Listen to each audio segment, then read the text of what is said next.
most people don't think of it as a mistake, but it is a mentality that is costing you money.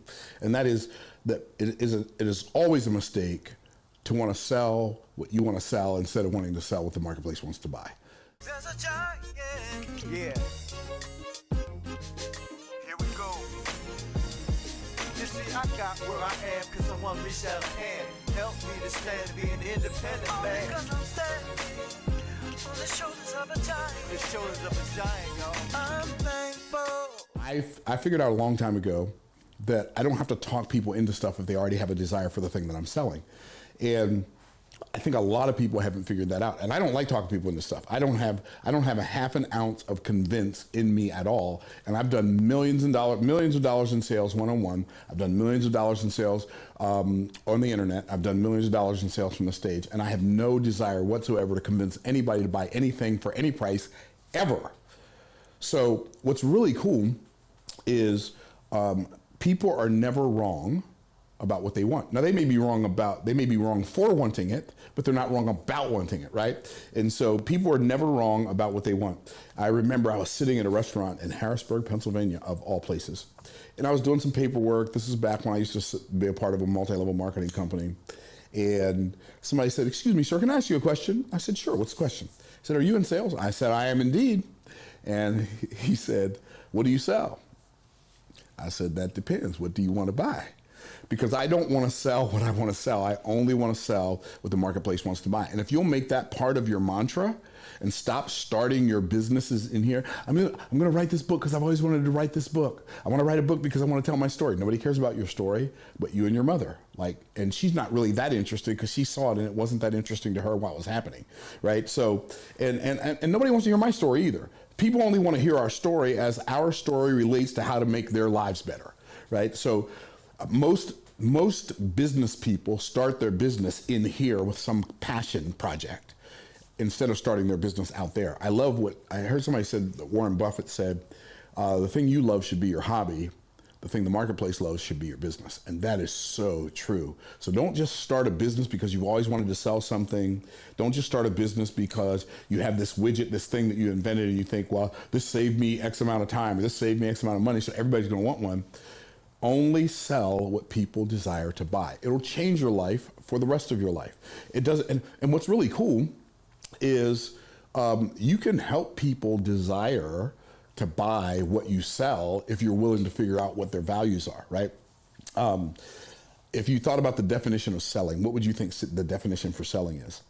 And I think a lot of people think the definition for sales is talking people into buying something they don't want, don't need, and can't afford. I don't think that's the definition for selling. I believe selling is uncovering the value of what we have to offer so well that people are happy to exchange the money they have in their pockets for the value we've revealed.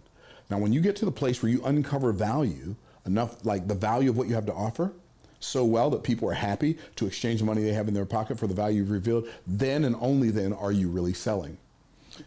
Interestingly enough, you can't uncover value to someone until you uncover what's valuable to that someone. So I have to ask you questions about what's valuable to you before I can ever sell you anything. I have to find, and I don't really, sometimes you can figure it out without asking questions. If you're a part of a big group of people that has like an appetite for something that's not being like satisfied, if you have a thirst for something that's not being quenched, if you have a desire for something and nobody's meeting that desire, and you're a part of that group of people and you're a part of the conversations that go on, why don't they make it like this? Why don't they have one of these that does that? And if you're a part of that conversation, a part of that thought process, then you can tap into selling to people based on what they want to buy instead of what you want to sell. It's so interesting.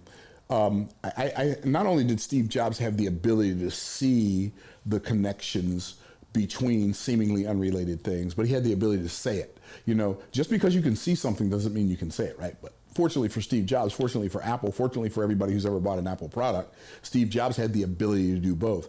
And while other people were making, quote, MP3 players, and they were calling them MP3 players because they played MP3s, Steve Jobs didn't call it an MP3 player. What did he call it? He called it an iPod. And he didn't describe it as, well, it's a hard drive It's a hard drive that stores music, and it accesses that music through file access tables and all this techno babble. What did he say? He said it's 1,000 songs in your pocket. Like, anybody who loves music or has ever loved music loves the idea of 1,000 songs in your pocket. What could be better than 1,000 songs in your pocket? Only 1,001 songs in your pocket, or maybe 2,000 songs in your pocket. And so Steve Jobs had this really unique ability to tap into the desires of other people and then to deliver that thing to other people. When Steve Jobs invented a phone, I remember the very first iPhone commercials from 2007. And when he said what they did when they created the iPhone, because back then smartphones had this little bitty screen up top and a whole bunch of buttons at the bottom. He said, we just basically eliminated this lower third. And so what they did was they made the whole screen available and then had pictures of buttons. Who would have thought of that? Well, I guess Steve Jobs. What did he do? He was really good at only selling people what people want to buy. And see, most of us think people want to buy a product. Most salespeople think people, like consumers want to buy a product. People don't want to buy a product. They want to buy an experience. They want to buy happiness. They want to buy joy. They want to buy a pair of shoes because of how those shoes make them feel. They want to drive a specific car because of how that car makes them feel. They want to be able to take pictures on their phone because of how those pictures make them feel every time they look at it. And I am telling you, if you will tap into the emotions of other human beings and figure out what they value and only talk to them about that when you are selling, it will change your life for the rest of your life. It's so interesting. When I got started in sales, I started in the insurance and investment arena, right? So I got started in sales, selling insurance and investments. I only had one problem. I was terrible at sales. Why was I terrible at sales? I thought selling was talking people into buying something they didn't want, didn't need, and couldn't afford. It wasn't until I realized that people want what they want. And if I talk to them about that, they'll buy all day long. And so it's fascinating how sometimes calling the product what it is keeps people from having a desire to buy it from you. For instance, life insurance. Nobody wants to buy life insurance. Why? Because you got to die to collect on it, right? Who's like, yeah, give me some of that. Yeah, I'll take 7 pounds of life insurance, and then I'll go jump off a bridge. No, nobody wants to do that, right? So, but if you think about life insurance for what it really is, it's not life insurance. So if I were selling life insurance, for instance, today, I wouldn't even call it life insurance. And if I did, I would only call it life insurance so people would know what I was talking about. Then I would explain to them that it's kind of like, and I'll tell you what it's kind of like in a minute. So and why do I say life insurance is not really life insurance? Because if you have a car insurance and you wreck your car, you get enough money to buy a new car. If you have house insurance, your house burns down, you get enough money to buy a new house or rebuild your house. If you have life insurance, you die, you don't get a new life. So it's really not life insurance. What is it? Life insurance is really income replacement insurance for your family. And so when you think about it like that, when you think about the fact that it doesn't matter whether you're married and the breadwinner or a stay-at-home husband or a stay-at-home wife, it doesn't matter whether which one of those is the case. If one parent dies,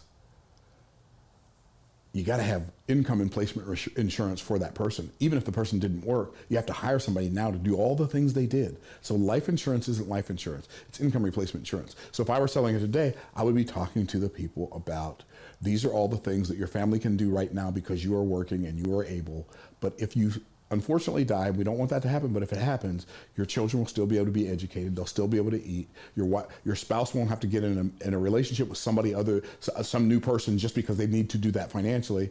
They'll have the space and bandwidth to grieve, to mourn, and to replace that family's income. So your family dreams can stay on track even if you face an untimely death. So that's how you sell things to people. You sell them things to people based on what they want, not based on what you want them to have. Hopefully that helps, and I'll look forward to seeing you on the next video.